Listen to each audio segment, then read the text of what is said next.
And so if you're a CMO at a company right now and your primary concern is, is every single campaign that leaves the company perfectly, quote unquote, on brand, you're probably going to get fired. Hey everybody, Roland Frazier here along with Ryan Dice, and we are about to have a virtual business lunch together. Ryan, how you doing? Doing really well. Why are we describing this one as virtual when for the first time in I don't know how many episodes we're actually in the same general location? Well, I mean, I feel like we're still not quite together. Ryan is This is in true. my casita, so he's like over there and up some stairs and around a Yeah, corner. But wow, what a background improvement over what you normally have. I know, It's right? really It's really stunning. lovely here. You should try it sometime. Yes. No, we're out here, happen to be out here at Roland's house, and I've had the opportunity to drink some pretty fantabulous wines. I know we got Yes. some actually like important business stuff, but I feel like if we don't address the most important feature, which is just some of the amazing wines we got to try this week, that we're really doing our viewers and listeners a disservice. You want to break some of that down? Yeah, we the ones that we had yesterday was pretty fun. We tapped in. We had two friends in from Bordeaux who are in the wine industry, and it seemed only appropriate to open some ridiculous wines. It was also both of their birthdays on one day apart from each other.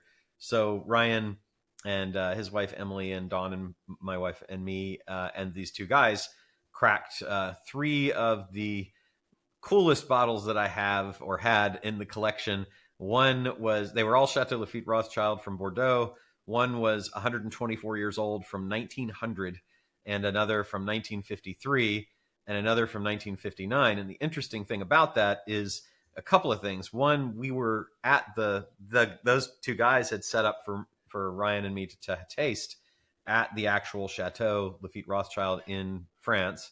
And we met the cellar master who's been there for and family somm for the Rothschild family, who has been there for like 40 years and tasted, I think he said 136 vintages of Rothschild. And we asked him what his favorite was, and pretty much without hesitation, he said 1953, and then he said maybe 1959, but those were head and shoulders above everything else he had tasted. So we set about finding a bottle of 53 and 59 so that we could do a split test. Along the way, somehow I found a bottle of 1900, and I bought the 1900 because it was within from I think 1870, the year 1870 to like 1982 or something like that. So pretty long period of time, 150 odd years, I think.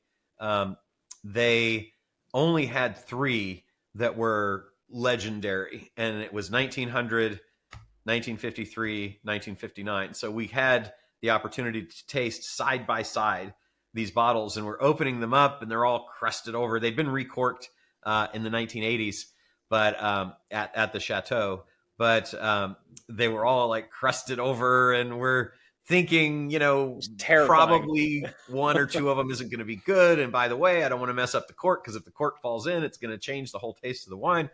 So we somehow, the corks were in great shape. We got them out. We poured them. We decanted them. And then the guys came over and they said, "How long have you had them decanting?" And we said, "An hour and a half." And they're like, "Oh my God, oh no, that's too long."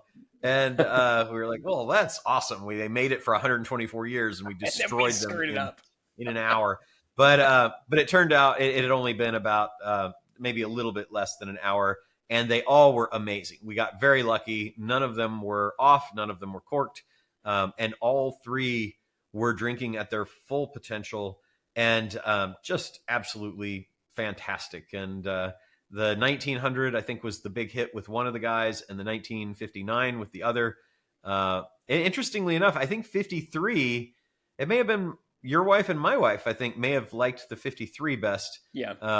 I had a really hard time between the 1900 and the 59. Had a lot of fruit to it, and the 1900 was just on and on and on with the taste after you had it, and very, very delicate, and just a great evening. And that was just one of the days. And so we won't make it a wine podcast and talk about all the other stuff, but we tasted 24 wines from the year 2009, which was a legendary Bordeaux year the night before that with some good friends. And that was fantastic. All of the the best of the best from Bordeaux. And the day before that, we had all of the best from the best of California, because our friends from Bordeaux had never had California wine. So we opened Screaming Eagle and Harlan and Hundred Acre and Colgan and Bond and a 1994 Islay, which shocked them because they didn't have any idea that wines could last 30 or more years in California. And that one probably has another 20 to go. So it was a wine rich. I feel a little shaky that I don't have a glass in my hand now, but Yeah. we'll see I if was we can gonna say fix that later. this is the first day where here we are, and we haven't had any wine in the last couple of days. So I'm proud of us. Give our livers a slight break. But yeah, if you're a wine lover, should have been here. Should have been here. It was outstanding, and thank you very much for opening your cellar and your doors. It was a great time. But hey, you know who's not having as good a time as us? Who's See that? the pivot there, the transition.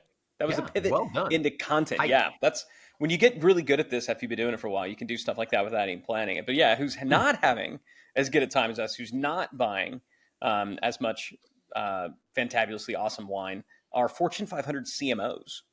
Okay. I don't know if you saw, but and actually Fortune 500, Fortune magazine reported on this, that they are just dropping like flies. They said the title of the article is Fortune 500 companies are eliminating chief marketing officer roles as the position loses C-suite clout.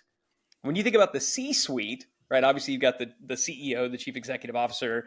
You'll have the CFO, the chief financial officer, COO in a lot of cases. The CMO. That's all you really need, I think. Yeah. I mean, so like, I think it's bloated. I think it's time for a rework on that, because now you've got CIOs and chief customer success, chief customer officer, and chief people officer. It's all that stuff belongs under the operating officer. Those people should not be reporting to the CEO. You should have, to me, CEO.